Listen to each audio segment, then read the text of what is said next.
Look. Yes. Okay. Do you want to say hi to everybody? Come on, say hi. Okay. You put you down. Welcome back to Coffee and Conversation. And as you can see, we had a few moments of Audie. I'm not sure what he wants. He wants something. He has been running around screaming at me.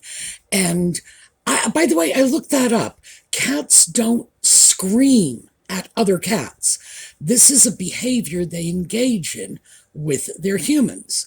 So he screams because it's amusing. Because when he screams, then I run around trying to guess what he's screaming for. It's like, where? Does that mean you want me to go into the bathroom and turn the faucet on? Does that mean you want to go out? Does that mean you hate your cat food? Is it bedtime? Do you need to be in my lap? Oh, here, this is the one I tried earlier. Do you want your best friend, Mr. Brush, again? I really think it's that for them, this is like having control of the TV remote. Just, and then the show begins. So, yes, we got a few minutes of Audie, and when we go away for a brief moment, see, people wonder why I throw in that little intro music. That's when I get to go and figure out what it is he wants, and then come back, hopefully with a quiet and satisfied cat sleeping on the sofa. We'll see if I make out. Okay, when I come back, we are going to talk about shoes.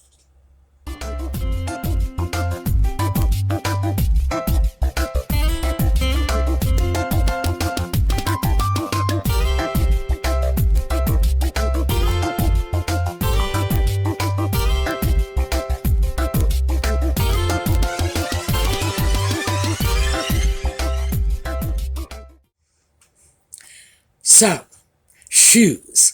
This is one of those, like, how much did you really want to know? Because I grew up in this business. My great-grandfather, when he came over from Sweden, he opened up shoe manufacturing companies here in the United States. He wasn't actually a shoemaker. He was a tool and die maker. So he made the machines that made the shoes. And that was like his particular skill set. And for some reason, at some point, he apparently got distracted and decided he was just going to make shoes instead. After all, he was able to make all of the machines that made the shoes, so why not? And his family had been in the shoe business back in Sweden. But in those days, they were cobblers and cordwainers, and they had made shoes by hand. So he was just going to bring shoemaking into the 19th century, whether the people were kicking and screaming or not. And in a lot of ways, that created problems with shoemaking. Yes, my great-grandfather he saw himself as part of the solution. He saw himself as one of many businessmen who were bringing readily available, low-cost, I'm not going to say high quality because they knew the difference, but acceptable quality shoes to the average person, keeping in mind that in the 19th century, people very often didn't have shoes at all. And if they did have shoes, they would wear them until there was nothing left of them. And of course, he was in Sweden, not known for its warm and balmy winters, and came to Massachusetts, again, not known for the warm and balmy winters. So shoes were a necessity. They were not a luxury. And he saw himself as part of the forward-moving progress of more stuff at better prices for more people. And he was cool with that. Now, it's important to remember that the very wealthy were not buying shoes this way. It wasn't until really the 20th century that people with money would buy pre-made shoes. Prior to that, your shoes would be made for you if you could afford it. If you couldn't afford it, you would buy second-hand shoes that had been made for somebody else, and they had just worn them to the point where they were no longer deemed serviceable within that socioeconomic strata. So, yes, he was part of the solution, but he was also part of the problem.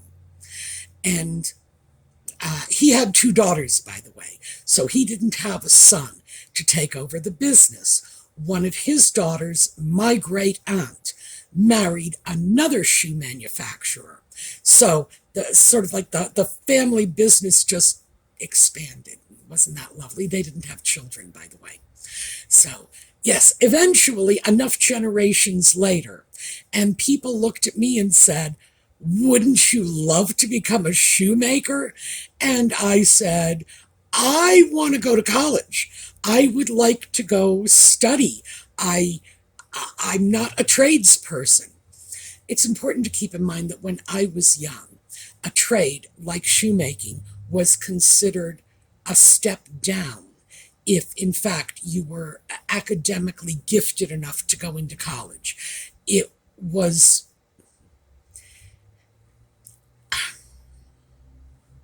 trying to think of how to say this, because the fact is that if I had said to my teachers in school, but you don't understand, I wish to become a shoemaker, I would have gotten nothing but disappointed looks. That's just the way it was. They sold my generation on college. Whether this is what would make us happy, whether this was what would really open doors for us, no, college was the dream. We had to go.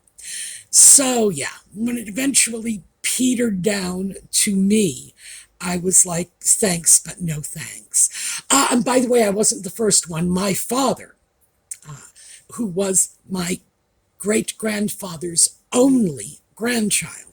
Remember, my great-aunt had no children. Well, her sister, my grandmother, only had one. That was my father, and he was career military. So, yeah, his only interest in shoes was, can the army march on them? And that's where it stopped. So we sort of broke the family tradition then. But still, it was a tradition I was raised in. Now, I mention my great-aunt because this is important. She not only grew up in this industry, but she then married into it. And she had the worst feet of anyone I have ever known in my life, which only goes to show you that the lessons are there if you choose to learn them. But if you don't, you're going to end up with feet like my great-aunt, and she had, good Lord, she had nothing but foot problems. And that is the whole point of this video. If I can just spare one person from the corns and the bunions and the hammer toes, and oh, good Lord, that woman had feet her feet would make a ballerina's feet look great. And remember, they break their toes on a regular basis.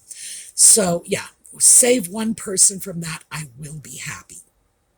So, let's start with shoe lesson number 1. Take a look at this. This is a Brannock device. Now, we've all seen them, but I imagine most of you have no idea what it was called. You would think it would be called like the shoeolator or maybe the foot finder. No, it's still the Brannock device. It was developed in 1927 by a man named Charles Brannock, who wanted to help people fit shoes. That simple. And it has remained unchanged for the last, close to 100 years. This is how we measure our shoes, at least in the United States. Now, I'm assuming in Europe they have very similar devices, but they do not use the same shoe sizing numbers. So it's it's geographically dependent. If you are in the United States and you want to know what your shoe size is, you're going to use the US Brannock device. If you are in the UK, if you are in France, you're going to use another system.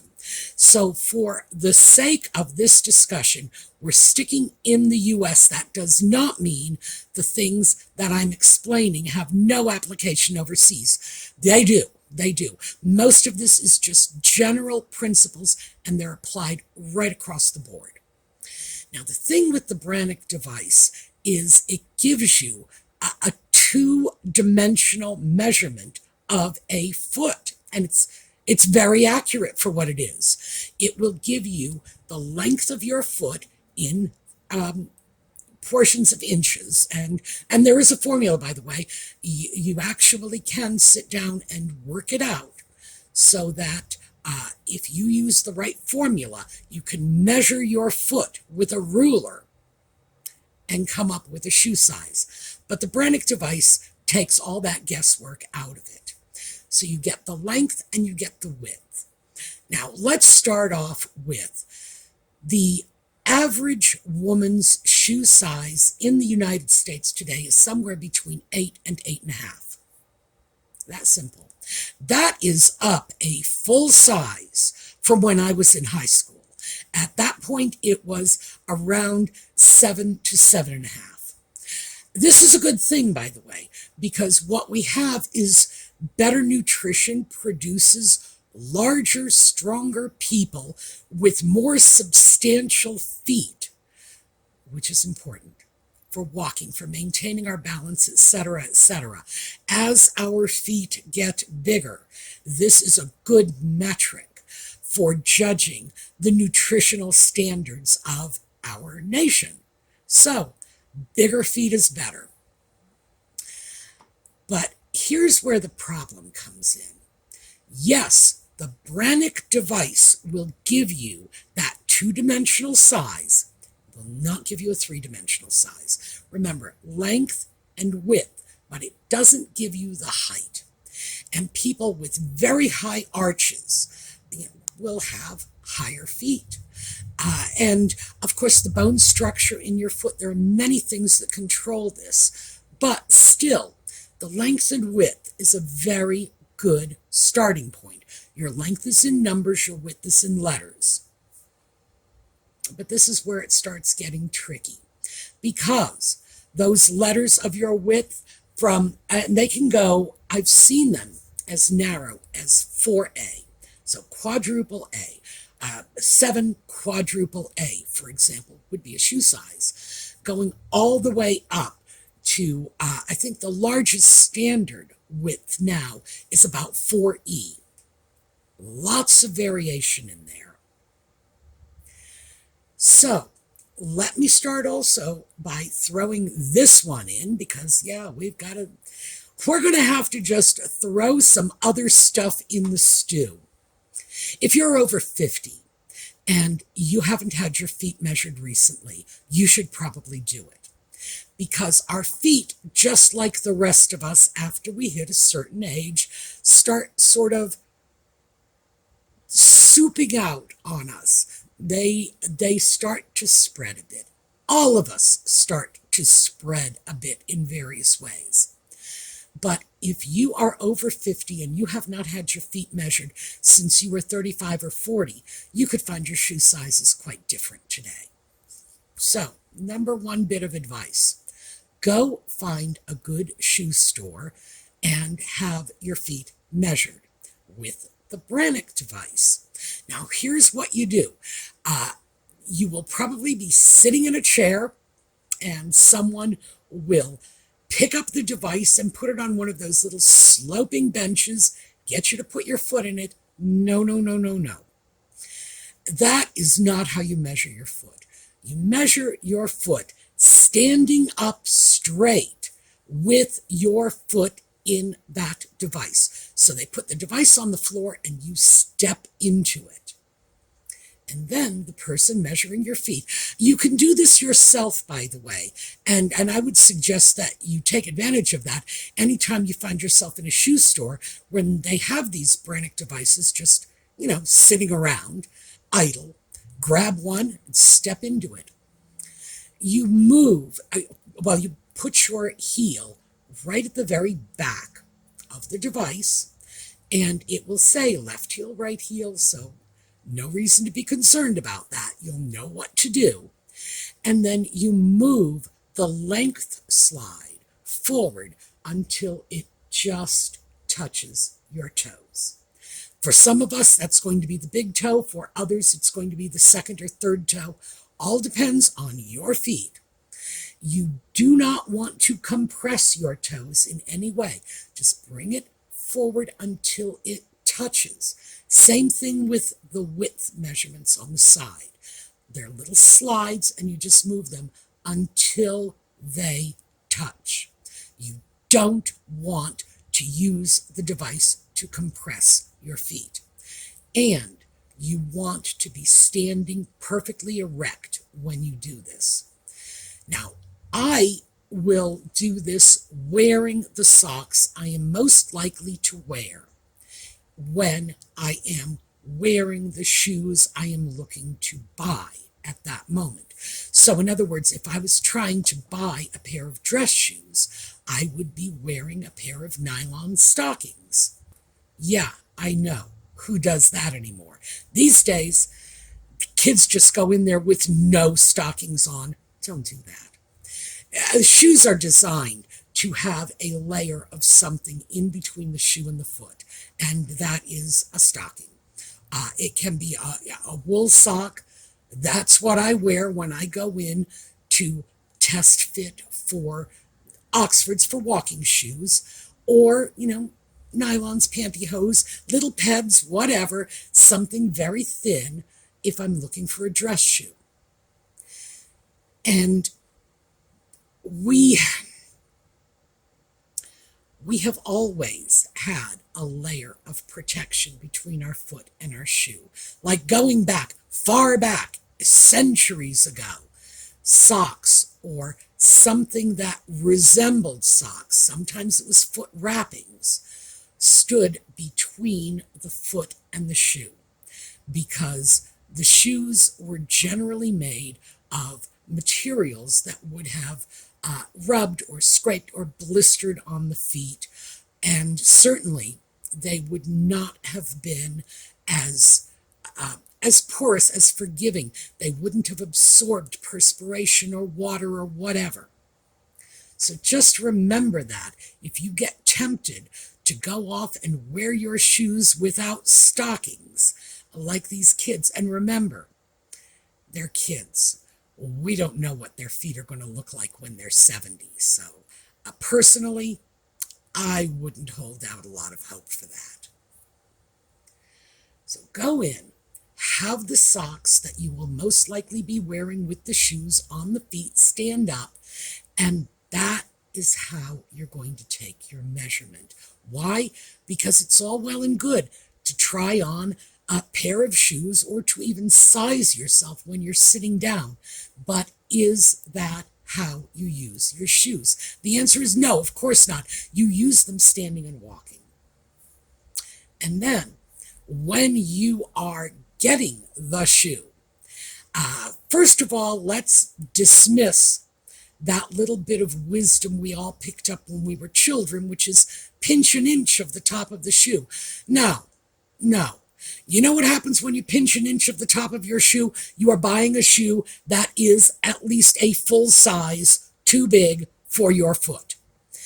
That was conventional wisdom when we were children and our feet were growing. And remember, of course, children's feet are very chubby little things with a lot of fat that will just smoosh around and fill out a shoe. It will conform to the size of the shoe, the shape of the shoe, basically. Yes. We did that so that we didn't have to go out and buy kids new shoes every 3 months with their little feet growing all the time. Once your feet have stopped growing and you've become an adult, no, you need shoes that fit you. You do not need to be able to pinch an inch at the top of your shoe. That's not how you tell a fit. You start off with that Brannock measurement, and then you try the shoes on. The shoes should be comfortable. This notion of break the shoes in is crazy. What else would you break in? You would not go out, get a blouse that didn't fit you, and say, oh, it'll be okay once I break it in. No. Your shoes should fit you properly from the moment you put them on. Yes, there may be a little stiffness that may abate in time, but they should fit properly. If they pinch, if they are too tight, if they are too loose, if your heel is wobbling around in the heel of the shoe, this is not the shoe for you. It's just that simple. So you get the shoe, you put it on, and then you walk around the shoe store in it. It's not enough to simply stand in front of a mirror and say, oh, I like this. Doesn't this look great? No, because you should never be buying your shoes based on what they look like. They're too important. You need to buy them based on how well they fit, because they have an incredibly important job to do. Remember my great aunt with those bunions and those corns, and it's because she was a young woman at the turn of the century, moving into the 1920s, when they had those darling little 1920s shoes with the cute little Louis heel, and they were just so precious. And she was wearing shoes that were too small for her. She was wearing shoes that were too tight. She was cramming her feet into shoes that did not fit her properly. She could not walk a mile in those shoes. In fact, I'd be surprised if she could have walked more than a block or two. I wonder how she could even walk around the house without serious discomfort. And she should have known better. I mean, really, what was her excuse? But I have to give her credit. She gave me a wonderful bad example from a very, very early age. I had the chance to see what happens when you ignore everything your father and your grandfather and your husband and all the shoe manufacturers, who, by the way, in my family were all male, all the shoe manufacturers were telling you about shoes. Ignore that at your peril. It was a good life lesson. So, we've got our Brannock measurement and we're all set, right? Wrong. Well, the problem with this is the Brannock measurement is your standard size. But that's all it is. All the shoe manufacturers out there, all of them, have their own version of different shoe sizes. So if you go to one manufacturer and you say, well, I am an 8.5C, that's the size I'm going to get. It's the luck of the draw if another manufacturer's 8.5C will fit you as well as the first one, because they are creating shoes with style in mind. And everybody's doing it. You go out into shoe stores and shoes do not, well, Birkenstocks, all right. Birkenstocks, Doc Martens. There are a couple of brands that will, in fact, push quality over style. Very few of them will. And when you go out, people are going to sell you on the style. What's stylish today? What's going to be stylish in the next 3 or 6 months? That's what they're selling you on. And that can create a very serious discrepancy in shoe sizes. If the average American has a size 8 to 8.5 foot, and this is American woman, what happens when the shoe size is for the narrow foot with the pointy toe, right? We've got problems because that's not the average foot. We've also got the other factor of vanity sizing coming into this. This is something that the shoe industry has been largely immune from this because of that Brannock device, because we had that device in virtually every shoe store in the country that was telling people what their shoe size was for almost 100 years. Well, getting away from that now, because vanity sizing is really increasing the marketing potential, not just for dresses, and we've talked about that in the past, that what was, when I was young, a size 8 dress today is like a size 2. Today, the size 8s are more like the size 16s when I was a young person. So yes, we are seeing vanity sizing in shoes now. And this is absolutely a problem. So I guess we'll see where this goes. We're at the early stages of it because, as I say, the Brannock device sitting in every shoe store has kept us all pretty honest about this.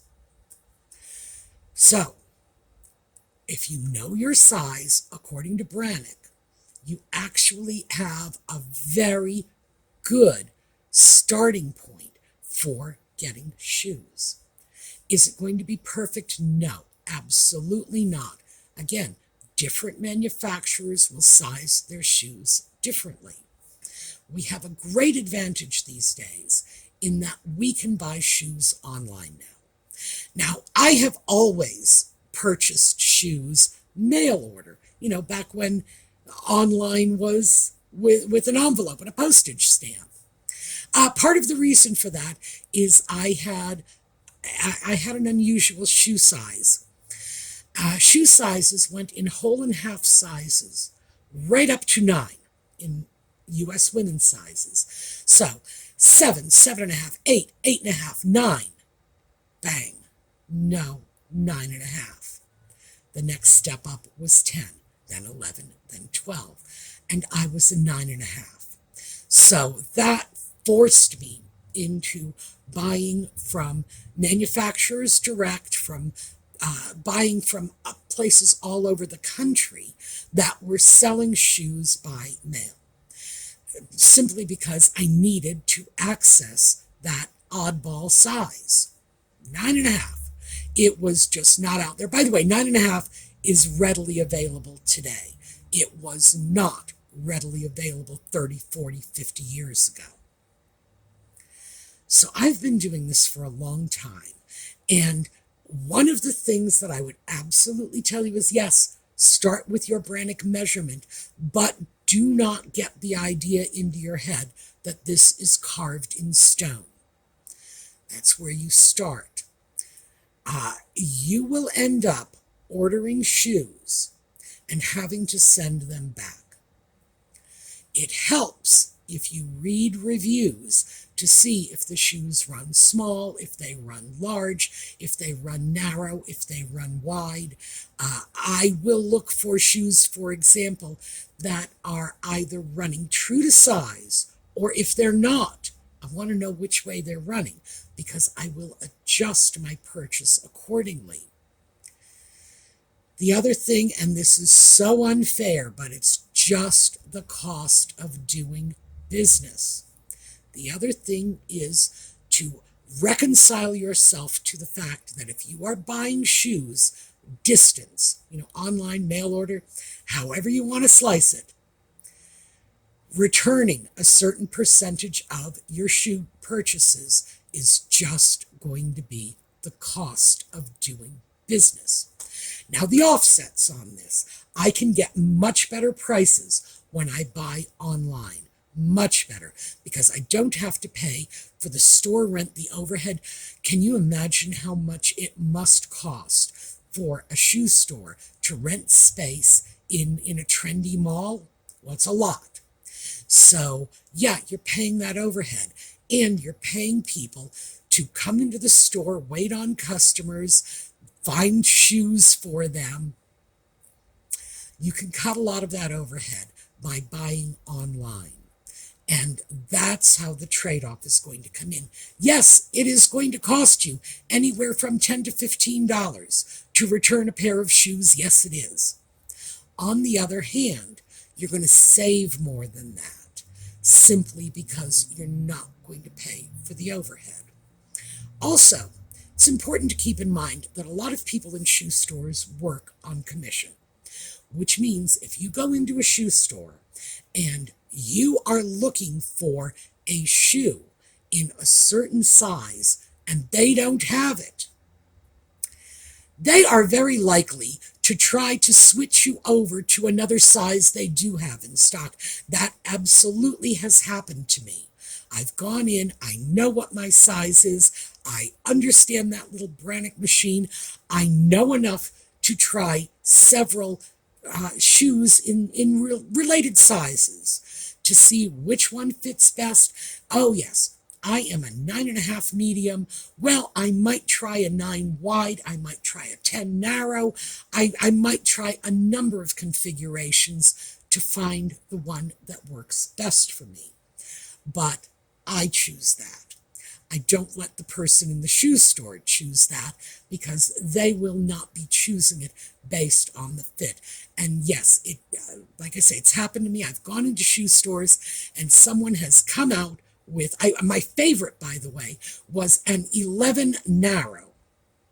So what we're looking at this point is like a full size and a half too long and at least a size too narrow.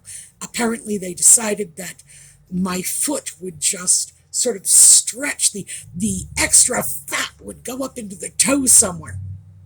It was craziness. And I realized that it would be very easy, if I did not know what I was doing, to have pressured me into buying shoes that did not fit properly, because they will do that. They want to make the sale, and if they cannot make the sale, they will switch you over to something else if they can. And that, for me, is the biggest reason in favor of buying shoes online, because you are not pressured, at least not in the same way. I get pressured when they have sales, and it's like, oh, it's like 40% off. My goodness, I've got to buy those shoes.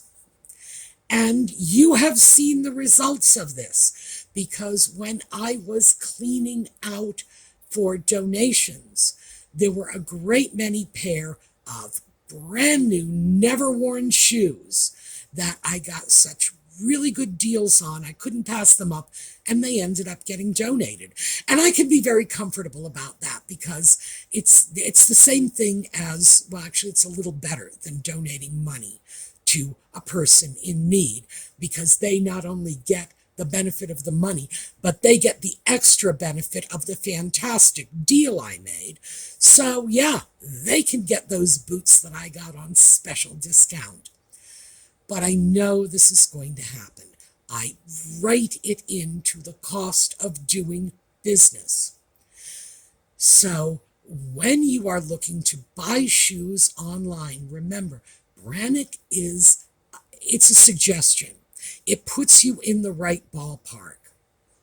You may need to just order the same shoe in 3 different sizes that are related to what your Brannock size is in order to get the one that fits you properly. You may never get that style of shoe to fit you properly. That's the hard part for most of us. We see a shoe we like, we say, I really, really, really want that. And it's just not going to come in a size that fits us. No matter what we do, the shoe is going to be too loose or too tight or too narrow, or the shape is just not going to be right. There's not going to be enough room in the toe box. There's going to be too much room in the heel. Things like that. And we have to be prepared to walk away. That is hard. That's hard for me. I'm sure it's hard for other people too. It's like, I love the daylights out of this shoe, but it's just, there's nothing I'm ever going to do to make it fit me. But let me give you a couple of cheats. I like Oxfords, lace-up walking shoes, because I do a lot of walking. And because, frankly, even if I didn't do a lot of walking, those styles are the best for your feet. You will get the best fit. And the reason for that is those lacings, when you tie them up, you are getting the shoe to conform to your feet. So you're going to get a better fit. So that is my number one cheat. If you can go with a lace-up shoe, do it. Period. 2, I won't get manufactured shoes. What am I thinking? Artificial materials. That's what I'm looking at. I will not buy polyurethane shoes. It's okay to get a pair of rubber flip-flops every now and then, but in terms of the shoes that are going to be on my feet on a day-to-day basis, I want leather. I want cowhide, calfskin, top grain, deerskin. Oh, that's my new favorite. Deerskin, suede, whatever. But I want a natural material. And by the way, I have no problem with this.